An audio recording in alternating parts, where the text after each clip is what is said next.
Hey, Blue Demons, Courtney here from the Office of Student Involvement. Thank you so much for joining us for our first episode of the Back to Campus Vodcast. In student involvement, we know we've been getting a lot of questions from different student leaders and student organizations about what the return to campus will be like this quarter, this summer, potentially into the fall. So what we've decided to do is launch our Back to Campus Vodcast. And really, it's designed to let you know about what's going on in terms of the return to campus right now in the spring, things that you can look forward to, and to answer any questions live that you might have here. So one of the things that we're going to be doing every week is just going through what some of the different regulations are around on-campus gatherings as it currently sits. Then we're going to have a different guest each week to either talk about a little bit further about some of those details, or we're going to be talking with different student leaders, offices that are doing on-campus events to talk a little bit about their experiences. And then always we're here to answer your questions as well. So for this week, the week starting March 29th, we've got a couple updates regarding current regulations around campus gatherings. So first, Illinois continues to be in the phase 4 of the Restore Illinois plan. So what that means for you all is that all on and off campus all on and off campus student organization gatherings require registration and approval through DHub. You can go to dhub.depaul.edu to get any event, to start the process for registration for any event. Then any gatherings that you do have are currently limited to about 50% of the room capacity or no more than 50 people. So as always, you still have to maintain that 6 feet of social distancing as well. Also, when it comes to off-campus events, currently there's no overnight travel allowed, and student organizations are still limited to traveling within the immediate counties of Cook County. So you can go to go.depaul.edu/campuslife to learn more about all of these different regulations. Then for those of you who are looking to plan some gatherings on campus, these are some of the numbers and details about the current capacities for our rooms in the Student Center. As you may know, and you may remember from last,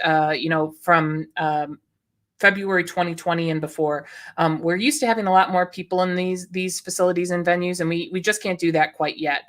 So these are some of those current numbers. Like I mentioned earlier, you can't have more than 50, so there is a number right there at 77 for theater for 120 AB. You won't be able to have that full capacity quite yet until those restrictions loosen a little bit more. All of these numbers are auto-generated, but again, just wanted to make sure that you had some of these numbers ready as you're looking to plan some on-campus gatherings. So with that, I'm going to bring in today's guest. Joining me is Jeff Quest from the Student Centers. So Jeff, thanks so much for joining us. Oh, Jeff, I think we still got you muted. I got you unmuted there. Oh, thank you. You're quick on the unmute. I appreciate it. Thanks for having me on today. Yeah, it's the perpetual problem of 2021, right? Yes. Yeah. So Jeff, how about you just tell us a little bit about what are some of the key things for students to know that are thinking about having events either in the Student Center or Student Centers managed spaces? Sure. Yeah. I think the important thing is one of the things that you just highlighted is that our capacities are quite reduced to keep up with the current guidelines that are in place from the city in Illinois. So, a space like 120 that could normally hold 600 people is now reduced to 50. And that really kind of has us rethinking what types of events that we're going to have in campus. As far as making reservations, we still want you to have events on campus if you're able to and interested.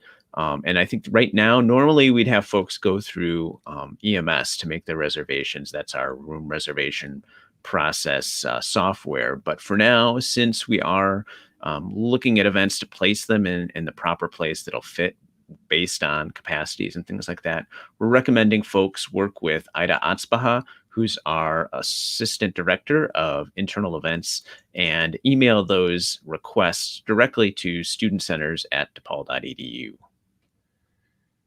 That's great. Well, and one of the things that I keep talking to a lot of our students about that are looking to plan events, particularly as the weather gets nicer here, this at DePaul, this is probably the easiest time that you're ever going to have in terms of finding a space, right? Like there is, because we don't have some of the in-person meetings, we don't have some of the in-person events. Right now, there is space available. So for our student organizations in particular that are thinking about spring off-campus events, if you're considering a park, think about the quad instead, right? Think about these different on-campus spaces. Think about 120, 314. All of these spaces are available to you and open through the Student Centers process. Yeah, and we have some spots outside that we're kind of rethinking about how we reserve the quad, breaking it up into different areas so that we can allow more groups to be outside, and some different spots on campus that normally aren't really reserved. But for this time, we're making some exceptions and looking to reserve some of those outdoor spaces to give people more flexibility so we can try and have as many events as we can safely on campus. Yeah, Jeff, so are there any restrictions on the types of gatherings that student organizations can have right now? I think the big thing to know is that for groups that are going to be on campus is you really want to go through DHub to get that permission for events. And that's where we have our health and safety team taking a close look at what the event is and how that can function on campus. I think we're open to just about any type of event as long as it follows some specific guidelines. And we may need to reframe how that event happens. A lot of it is about spacing out people. Can what your event you're trying to do be spaced out? Are you all trying to touch the same types of things that we need to think about? How that would work. I think a lot of it is, what are you trying to do, and then talking with us about how we can make that happen safely. Mm-hmm. Yeah, and for our student leaders and student organizations watching, if you go to DHub, which is dhub.depaul.edu, and go to your organization's portal, there's going to be a button there that says create an event. And that will walk you through the full process of getting that event approved, not reserved, approved, because it is a two-part process right now. So once you go through that DHub process, you're going to interact with someone named Kyle Janis, and Kyle will help you through and ask any questions that might be coming from that health and safety team as well. So, Jeff, how long is this approval process currently taking, and do you have any recommendations for when students should apply? Yeah, we're asking to put those things in at the latest 2 weeks out, just to give us a chance to have that back and forth if there are questions and figure out what the safest way to have a type of event happen would be. Obviously more time is better. The longer the further out you book a space and put those details in, the easier it's going to be to have those conversations and make sure your event can happen. The closer to the actual event, the trickier that's going to be to pull off. Great. Well, Jeff, any parting wisdom, things for students to know about the Student Center? Anything about just coming into the facility? Any last minute things to share? Sure. The one thing I'd say is for spring quarter, our hours are being adjusted again slightly from what they were over winter quarter. We're going to be open Monday through Friday, 8 a.m. to 8 p.m. And on the weekends, we're open from 9 a.m. to 6. So if we are having events, you do want to think about having them within that kind of range of times.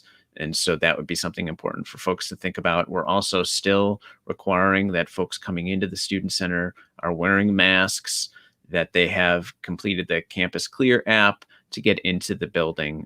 Things like that have been standard throughout the school year are continuing on through spring. Great. Well, Jeff, thank you so much for joining us. For our student leaders who are watching, again, start getting those requests in, those reservations. The other thing I would add is if you're looking for some supplies to help for your event, that's where student centers and student involvement really kind of partner up and make sure that you have what you need. OSI is providing things like numbers for social distancing. We have a mobile sanitizer station that you can use as well. Just different things that you might need in our new reality right now. So if you need any help with that, feel free to connect with us in student involvement as well. But Jeff, again, thanks for being here. No problem. Happy to talk to you, Courtney. Have a great day. Talk to you soon. Bye. All right. So for our viewers, we just have a couple more announcements for everybody as we prepare or head into this week. So part of the whole point of our vodcast right now is that we are planning for a more robust in-person presence in fall, but we are going to start some events here this spring. So beginning next week, we're going to be doing really about an event every single week in the Student Center. So next Thursday night, April 8th, you can join us for bumper cars in the Student Center from 6 to 9 p.m. We're going to have this graphic and other graphics both in the Student Center and on social media, but we've got a lot of things in store, so we hope that you plan to join us. Then the other thing I just wanted to share in particular for this week, in today's Newsline, which March 29th, if you're watching this live or on Monday, there was an article about the return to campus and about a couple other updates for you. So just wanted to bring to your attention a couple things. First, we encourage you to review Chicago's emergency travel order.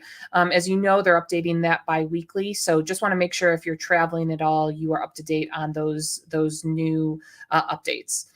Two, as Jeff said, always wear a mask on campus. Even if you get your vaccine, it is still required. We're still really preaching that take care to Paul message where we can take care of each other. And one small way that we can do that is by wearing that mask. So make sure that you still bring that when you come to campus. And then three, as a reminder, when you do come to campus, you have to use the Campus Clear app. It's super duper easy. You download it. You're going to log in with your Campus Connect credentials, but that will it'll have a quick questionnaire for you just to ensure that we are doing what we need to properly monitor the health and safety of our community.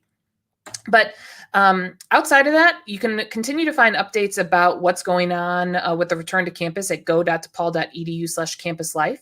We have an in-depth review of all of the different parameters and things and processes if you need to find out a little bit more. So head on over again to go.depaul.edu/campuslife.